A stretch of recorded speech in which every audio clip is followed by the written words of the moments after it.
Hey everyone, it's Synth Designer back again with another video. Today I want to talk about how Fred again uses kind of these vocal tricks and vocal fills to kind of fill in the space of his songs, and just the general idea of how he uses vocals in kind of a unique way in his songs.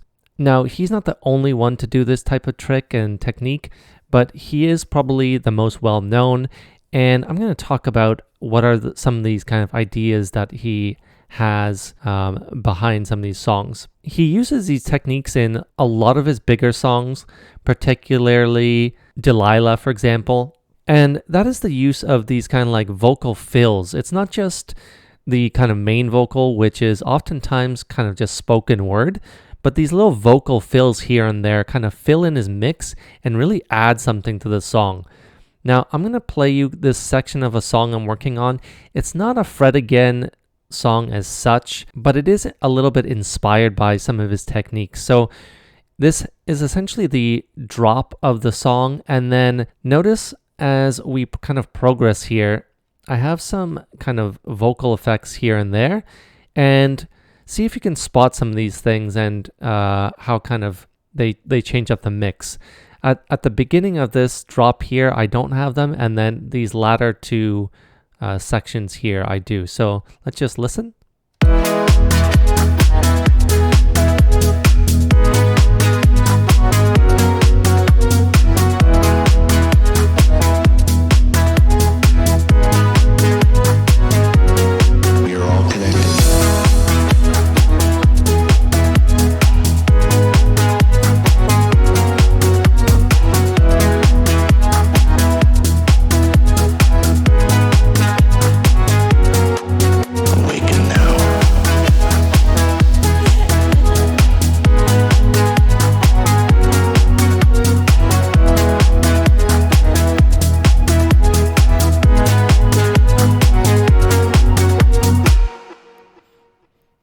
Okay, so as you heard, there was kind of like that main vocal sound there, but there's also kind of these background sounds and background noises that are kind of filling in the mix, and I want to talk about some of them. So ignoring that kind of main vocal, which is at the forefront, let's take a look at some of these background vocals, starting with this background sound that I have here. You may have not noticed all of them, but I'm going to talk about them here. There's this one here, which is playing consistently.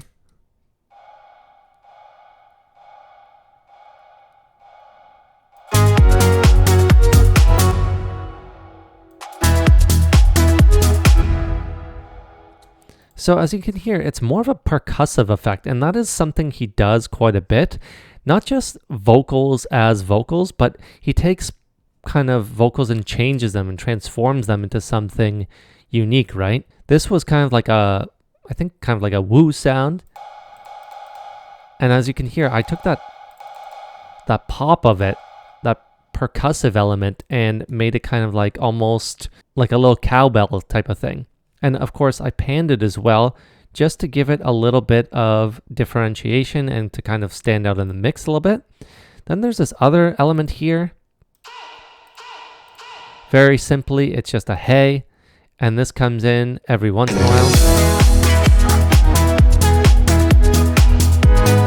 You can hear it on the right side there. That one is just simply kind of a hey, which is filling in a little bit of space and a little bit of character. Then we have this one here.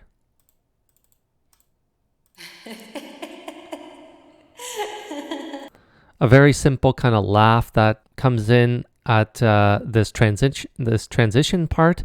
And this was just a nice transition, I thought, kind of differentiates these little two sections here a little bit.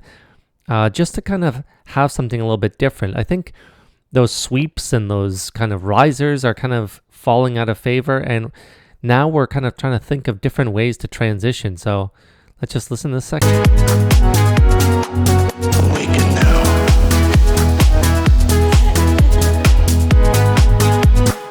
As you can hear, it's very subtle again, but it does play into the kind of transition of the song here. Then there's one other section here that I want to discuss, and you may not have noted it, but it is a crucial part of this section. And this is kind of an ambient layer. This is pattern 22. So this is pretty unique, I thought. I took this sample, and I don't exactly remember the full sample, but if you just play a note here.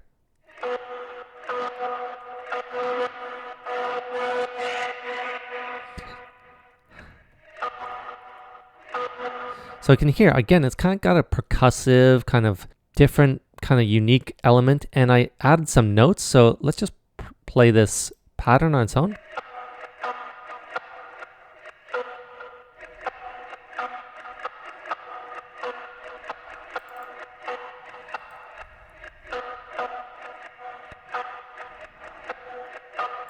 So it follows like the notes of the actual song, but it's really about the kind of percussive element. So the notes themselves don't really matter.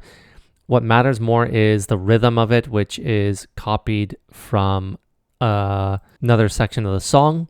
And that kind of allows this to kind of drive the song forward. And again, it adds another element to the song. So let's just try to focus in on that part. You're all connected.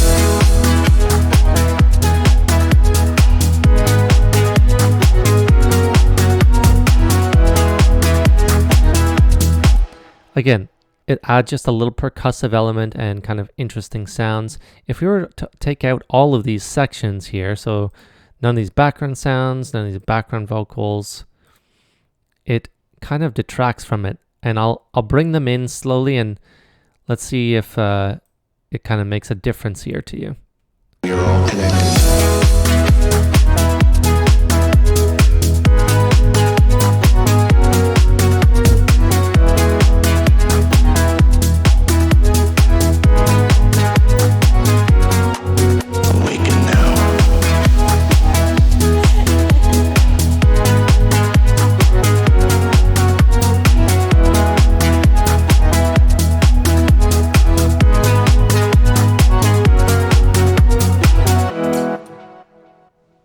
So there you go. Those elements really kind of add to the mix. They fill in space. They make things a little bit different. They're a little bit of differentiators for the song and kind of making things sound unique. You know, getting these samples off a splice. Oftentimes we kind of think of them as just kind of these static things where we plug them in and then want to work around them. Well, make them work around the songs that you have in different ways. You know, think of them as percussive elements. Think of them as kind of these rhythmic elements as well, not necessarily just plain old melodies and kind of drones, if you will, through if they're kind of sustained, right? So let me know down in the comments what you think of this. Does it kind of capture that fret again style, or am I kind of way off here? Hopefully you enjoyed this video, and I'll see you all next time.